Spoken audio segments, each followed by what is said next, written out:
আমি যখন 2024-এ এক্সাম দিই আমার যেই মেন্সে 4 লাখ র্যাঙ্ক ছিল 70%, আর আমার WBJতে 35,000 র্যাঙ্ক ছিল। ক্লাস 10-এ আমার পার্সেন্টেজ ছিল হচ্ছে 78%।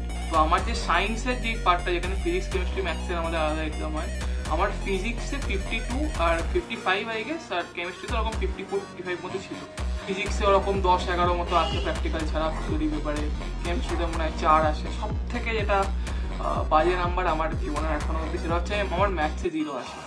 পড়তে পড়তে ক্লাস 12-এর বোর্ডে আমার 90.25% আসে।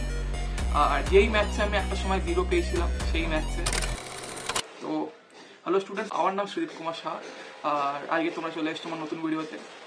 তো এই বছর WBJতে আমি 1631 র্যাঙ্ক করি। আমার মার্কস ছিল 98.74। তো আমি যদি একদম নিজের প্রিপারেশন টাইমে চলে যাই, আমি যখন 2024-এ এক্সাম দিই আমার যেই মেন্সে 4 লাখ র্যাঙ্ক ছিল 70%, আর আমার WBJতে 35,000 র্যাঙ্ক ছিল। 35 মার্কসে 35,600 মতো র্যাঙ্ক ছিল, ঠিক আছে। তো সেইখান থেকে 1 ইয়ার ফরওয়ার্ড টু দ্যাট আজকে আমি একটা এমন জায়গায় দাঁড়িয়ে আছি যেখানে আমার একটা ডিসেন্ট র্যাঙ্ক আছে। আমি যাদবপুর ইউনিভার্সিটির একটা ডিসেন্ট ব্রাঞ্চ পেয়ে আমি সেটেল হতে পারবো এই পয়েন্টে। তো যে জার্নিটাকে যদি আমি এখন শুরু করতে চাই, তোমাদের এই ভিডিওটা হয়তো একটু ইন্সপায়ার করতে পারে যে তোমরা কিভাবে নিজের পড়াশোনা করতে পারো, আর কিভাবে তোমরা এই সেলফ ডাউট থেকে বেরাবে। যে অনেকেই না, আজকাল আমি দেখেছি একটা ভিডিও দেখেছি যে আমার 30,000 35,000 র্যাঙ্ক আছে, তুমি ড্রপ নিও না, তুমি ড্রপ দিয়ে তুমি পারবে না। বাজে কথা, ঠিক আছে। আমার নিজের 35 মার্কস থেকে আমি 98.74 মার্কসে নিয়ে গেছি। কত মার্কসের জাম্প ক্যালকুলেট করে নিও, ঠিক আছে। তো আমি যদি নিজের প্রিপারেশন টাইমটাকে একদম পেছনে নিয়ে যাই, যখন আমি ক্লাস 10 অব্দি আমি যদি বলি, ক্লাস 10 অব্দি আমি একটা খুবই বিলো অ্যাভারেজ স্টুডেন্ট ছিলাম। ক্লাস 10-এ আমার পার্সেন্টেজ ছিল হচ্ছে 78%, যেটা খুবই বিলো অ্যাভারেজ। আর আমি যেহেতু ICSE বোর্ডে ছিলাম, আমাদের সাবজেক্টের বেস্ট অফ 5 কাউন্ট হয়। তো আমার যে সায়েন্সের যে পার্টটা, যেখানে ফিজিক্স কেমিস্ট্রি ম্যাথসের আমাদের আলাদা এক্সাম হয়, আমার ফিজিক্সে 52 আর 55 আই গেস, আর কেমিস্ট্রিতে ওরকম 54-55 মতো ছিল। তো তোমরা বুঝতে পারছো যে আমি কোন কন্ডিশন থেকে নিজের প্রিপারেশনটা স্টার্ট করেছি। 11-এ আমি সায়েন্স নিলাম, কিছুটা ইনফ্লুয়েন্সার, কিছুটা মানে গাইডেন্স না থাকার অভাবে, মানে যেমন একটা থাকে ইন্ডিয়ান ফ্যামিলিতে যে বাড়ির লোক বলছে সায়েন্স নাও। তো আমি সেই অনুযায়ী আমি সায়েন্স নিলাম। তো আফটার টেকিং সায়েন্স, ক্লাস 11-এর আমাদের যে টার্মিনাল এক্সাম থাকে সেটা আসে।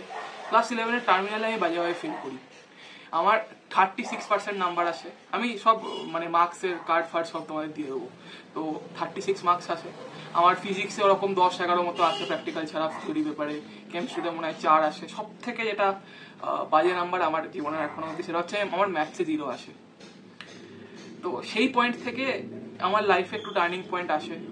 মানে আমার স্কুলে আমার দাদু দিদাকে ডাকা হয়েছিল, আমি দাদু দিদার কাছে বড় হয়েছি। তো আমার দাদু দিদাকে সেই সময় বলা হয়েছিল যে আপনি আপনার নাতিকে বড় করতে পারেননি, আর এরকম টাইপের কথাবার্তা বলা হয়েছিল।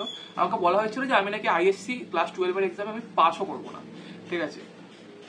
তো ভালো কথা। তারপরে আমি কি করি, যেহেতু একটা স্টুডেন্ট যখন ক্লাস 10 অব্দি কোনো লেভেলের পড়াশোনাই করেনি, তার কি আজকে যেই ক্র্যাক করার কনফিডেন্স থাকবে না। আমারও ছিল না অ্যাকচুয়ালি। কারণ মানে অবভিয়াসলি যেই একটা এত টাফ এক্সাম, সেই সময় কনফিডেন্স থাকে না যে আমি একটা জেইর মতো এক্সাম বার করতে পারবো। তো আমি সেই সময় শুধু বোর্ডসের জন্য পড়া শুরু করি। ক্লাস 11-এর ফাইনাল আসে, ফাইনালে আমি জাস্ট পাস করে যাই কোনো 51 না 52% নিয়ে, এক্সাক্ট মনে নেই, কিন্তু ওরকম 50-র ঘরেই ছিল। তো তারপরে আমি ক্লাস 12 থেকে বোর্ডসের পড়া শুরু করি। বোর্ডসে আমি আস্তে আস্তে যখন পড়তে লাগলাম, আমার ম্যাথস ভালো লাগলো, আমার ফিজিক্স ভালো লাগলো। এরকম ভাবে পড়তে পড়তে ক্লাস 12-এর বোর্ডসে আমার 90.25% আসে। আর যেই ম্যাথসে আমি একটা সময় 0 পেয়েছিলাম, সেই ম্যাথসে আমি আমার মানে স্কুল থেকে সেই ইয়ারে হাইয়েস্ট পাই, আমার 98 মার্কস আসে। সেখান থেকে আমি কিছুটা কনফিডেন্স পাই। এবার যখন আমি 12-এর পড়াশোনা করছিলাম, তার সাথে সাথেই আমার একটা নিজের একটা গোল তৈরি হচ্ছিল যে আমি যেই প্রিপারেশন করবো, যেহেতু আমার ম্যাথস ভালো লাগতো, যেহেতু আমার ফিজিক্স ভালো লাগতো। তো ড্রপ ইয়ারে প্রিপারেশন করার ইচ্ছে ছিল। ফ্যামিলিও আমাকে খুবই সাপোর্ট করেছে, মানে ফ্যামিলি সাপোর্ট না করলে আমি আজকে এত দূর আসতেই পারতাম না। তো আমার ফ্যামিলি আমাকে সেই পয়েন্টে খুব সাপোর্ট করে। আমার ফ্যামিলি আমাকে কি বলবো, মানে আমাকে অ্যালাউ করে তো টেক আ ড্রপ, আর কোনো অন্য কলেজ অ্যাডমিশন নিতে না। তারপরে আমার এখনো ডেট মনে আছে, 17 এপ্রিল 2024 আমি আমার ড্রপ ইয়ার জার্নি শুরু করি। তখনও WBJ এক্সাম হয়নি। তো তারপরে আমি প্রিপারেশন করলাম। প্রিপারেশনের সময় আমার একটা জিনিস সেটা আমার মধ্যে খুব ছিল যে আমি খুব কনসিস্টেন্টলি পড়ে গেছি। আমি রোজ 8 ঘন্টা 10 ঘন্টা 12 ঘন্টা করে পড়ে গেছি। পড়ে মানে মাথা যন্ত্রণা করে, তো ইচ্ছা করতো না। এইটার জন্য আমি আমার স্টাডি ডেস্কের সামনে আমার দাদু দিদার একটা ছবি লাগিয়ে রাখতাম, যে আমি যখনই কি বলবো আমার যখনই আর পড়াশোনা করতে ইচ্ছা করছে না, আমি একবার এই ছবিটা দেখে বলতাম যে না না আমায় করতে হবে, আমাকে এদের মুখের দিকে কি করতে হবে, আমাকে এদের জন্য করতে হবে। তো এরম ভাবে আমি পড়াশোনা করতে থাকি। যেই মেন্সের আমি অ্যাকচুয়ালি পড়াশোনা করি হচ্ছে যেই মেন্স ওরিয়েন্টেড, কারণ আমি জানতাম যে যেই মেন্স যা এক্সাম, আমি যদি ওই এক্সামটাকে একটু ভালোভাবে ক্র্যাক করতে পারি WBJEE মোটামুটি ক্র্যাক হয়ে যাবে। তো আমি সেই গোল নিয়ে এলাই। আমি রোজ পড়াশোনা করি, কোয়েশ্চেন সলভিং খুব ভালোভাবে করি, প্রপার সাবজেক্ট ওয়াইজ, মানে যেখান থেকে PYQ ভালোভাবে সলভ করি। লাস্টের দিকে আমি অনেকগুলো মক টেস্ট দিই। যেই মেন্স জানুয়ারি আসে, যেই মেন্স জানুয়ারিতে আমার একটা শিফট পড়ে যায় 24 জানুয়ারি শিফট 2, তোমরা দেখতে পারো। আমার ওটাতে 147 মার্কসে 95.6 স্কোর হয়, তো ভালো কথা। আর এবার 95.6 স্কোর হওয়ার পরে হয়তো এটা খুব ভালো পার্সেন্টাইল ছিল না, বাট তুমি যদি একটা 70 পার্সেন্টাইলারকে এই 95.6টা দেখাও, সে কিন্তু এই পার্সেন্টাইলটাকে কোনোদিন খারাপ বলতে পারবে না। সে বলবে যে না এটা যথেষ্ট ভালো পার্সেন্টাইল।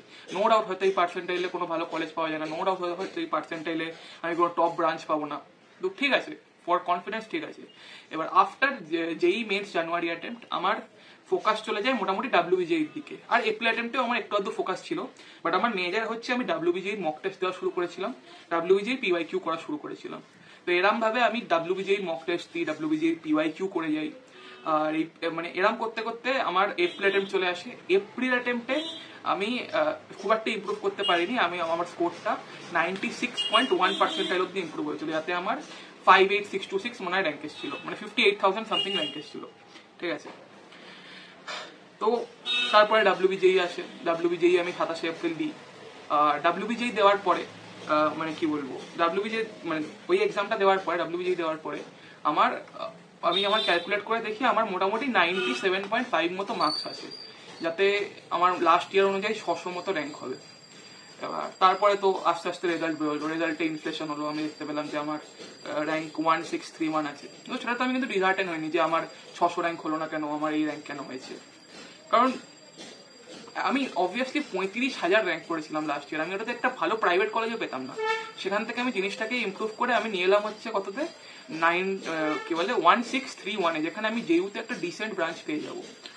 তো এই জার্নিতে আমি একটাই কথা বলবো, আমি যখন প্রত্যেকদিন পড়তে বসতাম আমার কিন্তু সেলফ ডাউট হতো, আমার কিন্তু মনে হতো যে আমি তো সেই 35,000 র্যাঙ্ক করা ছেলেটা, আমি আজকে কিভাবে একটা এত ভালো র্যাঙ্ক করবো, আমি তো সেই 4 লাখ র্যাঙ্ক করা ছেলেটা যেই মেন্সে, আমি যেই মেন্স কিভাবে ক্র্যাক করবো, আমি তো মনে হয় না কাট অফও ক্লিয়ার করতে পারবো।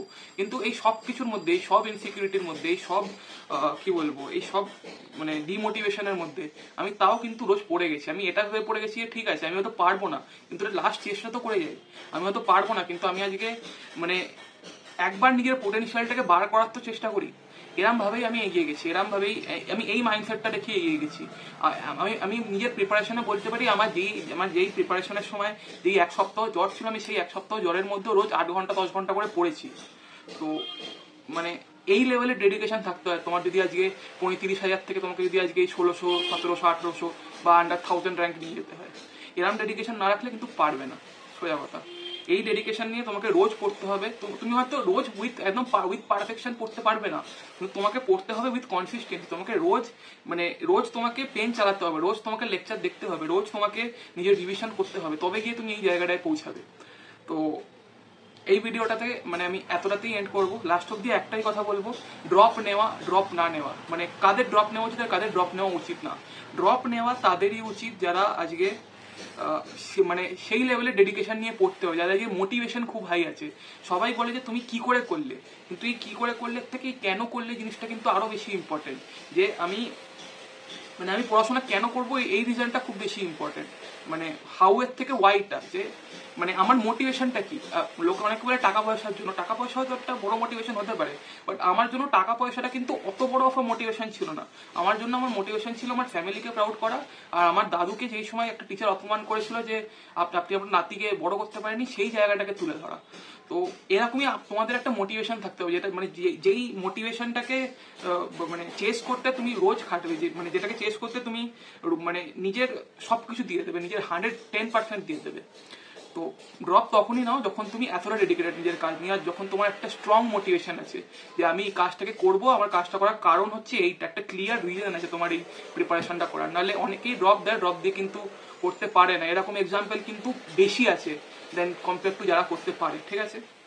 তো আজকের ভিডিওর জন্য এতটাই। এই ভিডিওতে আমি কোনো কাট রাখিনি, এই ভিডিওটাকে আমি পুরো রাখার চেষ্টা করেছি, ইমোশনস মানে যতটা মানে আমার ভেতর থেকে বেরিয়েছে আমি সেটাকে বলার চেষ্টা করেছি, one take video. So thank you, আশা করছি তোমাদের ভিডিওটা ভালো লেগেছে। ভিডিওটাকে লাইক করো, চ্যানেলটাকে সাবস্ক্রাইব করো। বাই।